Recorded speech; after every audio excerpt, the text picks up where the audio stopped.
Now let's think about what happens as we allow the nuclear distance to vary. We have the two limits, -1 Rydberg at infinite separation, -4 Rydbergs when we let the nuclei get very, very close to each other. So as we move from 0 out, as we start to pull the nuclei apart, or we don't have to pull them, they're quite anxious to pull apart, we can go for about half a Bohr radius and nothing much happens. On the other side, as we bring the nuclei together, kind of force them to do that, for the first, I don't know, 3 or so Bohr radii, they're not going to notice too much. The nuclei are not at issue here. The electron, Clarissa, is going to be pretty much thinking it's a neutral hydrogen and isn't going to notice too much about that extra positive charge because it's too far away. The characteristic distance of the electron in that neutral hydrogen is about 1 Bohr radius, and so somewhere around 3 Bohr radii or something like that, it's still way, way too far away for a 1s electron to notice anything good about that. And so that -1 Rydberg term over there on the right is going to be basically flat from something of order 3 Bohr radii all the way out to infinity. So we have that flat bit, and the interesting part is what's going on in between. And we know it's got to look like some sort of relatively smooth connection in between. And so we're going to lay down a couple of points there as we get to a Bohr radius now where we've pulled the two charges far enough apart so that for sure the electron is going to notice that they're two separate charges. It's more than its characteristic distance away, but then also as those nuclei start pulling apart and it starts thinking about being a neutral hydrogen, its characteristic distance grows to 1 Bohr radius, and it certainly very much does notice that exactly 1 Bohr radius away is another charge, and so it's still going to be pretty happy about that situation. So we put a dot there. As we go farther out to say 2 Bohr radii, at that point the nuclei are really starting to look relatively far apart, and so the energy should have come up quite a bit. And so we'll draw a curve that looks relatively smooth, and the business is going to be going on there between, something like half a Bohr radius and something like 2.5 Bohr radii, something in that order, where we start to work our way up toward that asymptotic value. And that's it. That curve is relatively hard to calculate, but it's not hard to figure out what it should look like, and it should look basically like this very smooth transition here. All right, the important bits, this distance here from -1 to -4 Bohr radii, -4 Rydbergs, that's 3 Rydbergs, and remember that's about 330,000 wave numbers. It's 10 single sigma bonds, which are of order 30,000 wave numbers. So that is a lot of energy. But it is limited to, if you will, just 3 Rydbergs difference, and so it only gets so far. But it's a whole lot of energy that we're talking about. So we're looking about, if we're going to make a chemical bond here, about some pretty small differences. And small differences are one of the themes here of the way quantum mechanics plays out. Unfortunately, energies that I care about chemically are very, very small numbers compared to this really big finance that we're talking about in the overall energy interactions. All right, now we've been resolutely ignoring the fact that the protons hate each other. We've been able to describe the electronic energy there, and we know it moves in this kind of smooth way. But now we've got to face the music and deal with the fact that the nuclei are, in fact, up in arms. They hate this situation as I start to force them to get closer and closer together. But the strategy of the Born-Oppenheimer approximation is to completely separate the problem. So I figure out this orange curve, the electronic energy, without paying any heed to what the nuclear term looks like, and then we just plop the nuclear term in. +2 Rydbergs times, again, the two charges are going to be 1 in this case, divided by the distance in Bohr radii, in the atomic coordinates here. And so that's not that hard to do. I can lay down, now we're going to go positive in the interactions, and the 1 over r, I can go, let's see, 1 is going to be +2, at 2 it's going to be +1, At 4, it's going to be a half, and over there at a half a Bohr radius, it's going to be plus 4. That's a standard 1 over our curve, and we can draw it. Now let's think about, first of all, our frame of reference. The infinite separation is where everything is relatively flat. And so we're defining the bond with respect to that value, that minus 1 Rydberg. That's sort of the level. If we get our noses above that, we're above water, and we have enough energy to blow the whole system apart. If we are below that, then we're below water, and the system is going to be kind of bound. So that's the reference point here. And now the other thing is, again, remember, look over on the left-hand side. We're dealing with 10 chemical bonds here. So I'm going to take this 1 Rydberg, and I'm going to chop it up into quarters, so I get something that's something like a quarter of a Rydberg, and that's more like 25-ish, 26,000 wave numbers, which is going to be a useful number. So that tiny little tick there is actually what I care about. Now we can turn our attention to these actual curves. For instance, at the orange and the brown curves, if I look at 1 Bohr radius, the brown curve is up about plus 2, and the orange curve is down. We kind of guessed it, but it's about 2 Rydbergs down from the minus 1 high distance asymptote. In other words, is around minus 2, and so the two of them added together are somewhere around 0 or something like that. And so I'll put a tick there at 0, and from there on in, we're just going up, because that's where the electronic energy basically quits, because Clarissa's about as happy as Clarissa's going to get. There's another 1 Rydberg to be had as we get closer in for Clarissa's happiness. But the protons are so angry about the situation that positive going, that thing heading toward positive infinity there, totally blows the system away. So we're going to cross 0. We're going to cross minus 1, which is our sort of high water mark there, as we head out in RAB. We know it's going down, and it's going to go down, but only a tiny, tiny amount, because we get out to 2 Bohr radii, and that's where the potential, the nuclear repulsion, is now plus 1, and the electronic energy is looking something like minus 1. It's, I've just drawn a curve. It's not the exact solution, but it's not a very, very, very much different. So somewhere in there's going to be a minimum, but it's going to be awfully, awfully shallow.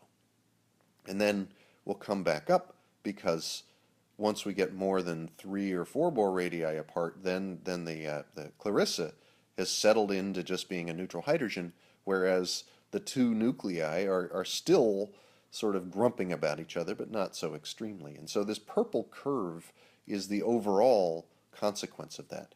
And the point is, it just barely skims below the surface and then goes shrieking back up as we go from large to small internuclear distance.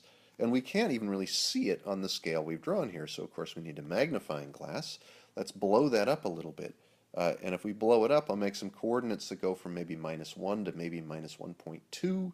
We got a couple of Bohr radii in there, and the purple curve winds up looking something like that.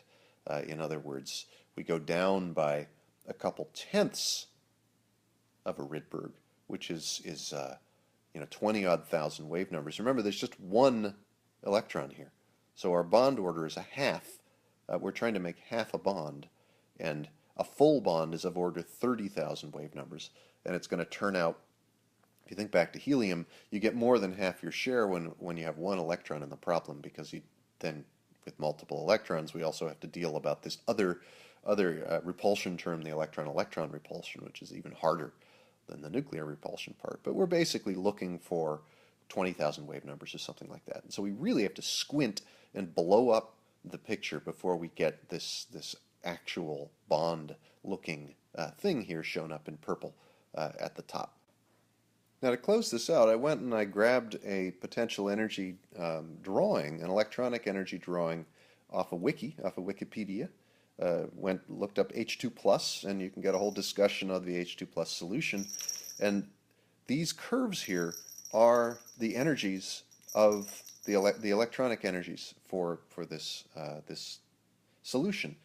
And remember, just like when we had the electron near a hydrogen atom, we have the 1s, 2s, 2p, 3s, 3p, all those electronic states have different energies. And the same thing is true when we have an electron near two nuclei. There's going to be an infinite number of electronic states. And the whole discussion I just provided, from -1 Rydberg to -4 Rydbergs, for the electronic energy was based on picking the lowest energy state when I drew those potentials, and we drew the n equals 1, 2, and 3 energy levels for the atomic solutions, and then just picked the low energy case, because the low energy case is going to define the lowest energy chemical bond. But it's really important to realize that amid this there's lots and lots and lots of electronic states, and we're going to talk more and more about those, just like we've discussed the various excited electronic states for different atoms. We're going to be able to talk about various electronic excited states for molecules as well, and we're going to spend quite some time with diatomic molecules going through that. But nonetheless, here's what it looks like, and we have all of these green curves, all these colored curves, and each of these colored curves is a different electronic energy, a total energy. We've added in the nuclear repulsion as well. And we're just going to focus on the one red curve that has the big dimple going down. Now, first of all, there's no units on these because this is taken off of Wikipedia, so let's sort of fix that here. That -0.5 on it says E and -0.5. These are in what's called atomic units. And it turns out that it's -1 Rydberg. So that's the -1 asymptote we put in. There are units that quantum chemists like, where the energies are going to be expressed in units called Hartrees. We're going to play with that in a couple of weeks, and it turns out that that 1 Rydberg is a half a Hartree. For whatever reason, the energy of H neutral hydrogen is defined as half of the standard energy units in electronic calculations. I think that's kind of bizarre, but that's the way it is. So that -0.5 is, to us, that's -1. So I've drawn that over here on the right-hand side.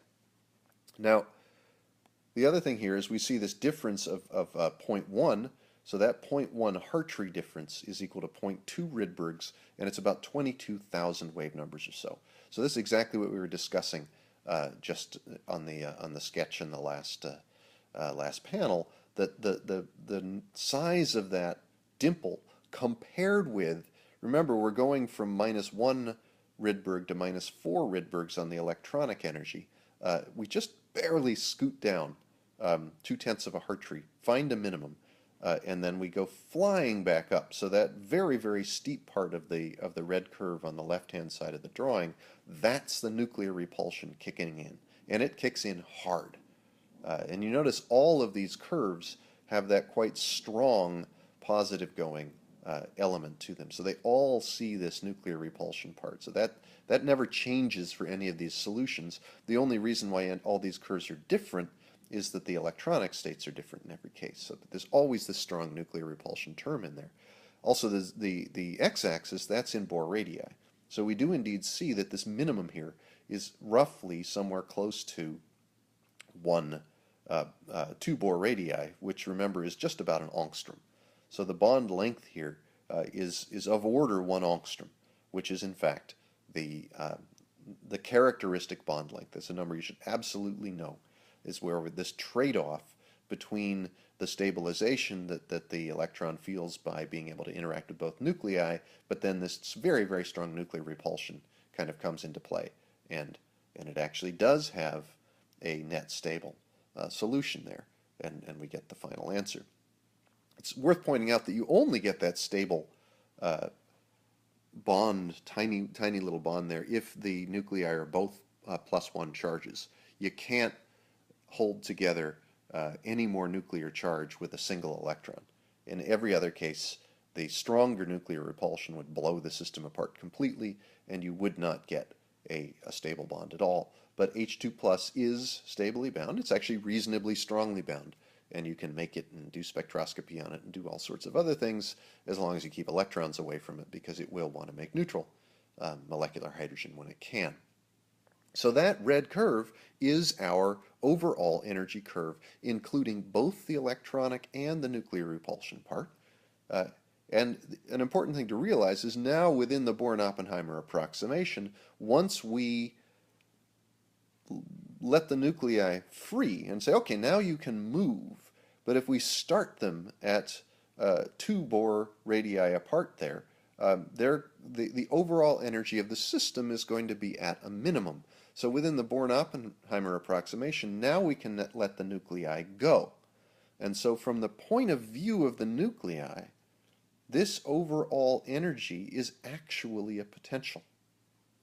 So from the point of view of the nuclei, the energy is changing as they move around, and they're going to view that as confinement, and we can turn ourselves all the way back to the particle in the box and say, aha, if the nuclei are confined, then there's got to be some probability distribution of what that internuclear distance is going to be, and it's not going to be zero, and it's not going to be infinity, so it's got to go to zero at the edges. It's got to curve up because it has to be normalizable and non-zero, and voila! Once again, we get this Gaussian sort of wave function that defines the nuclear motion.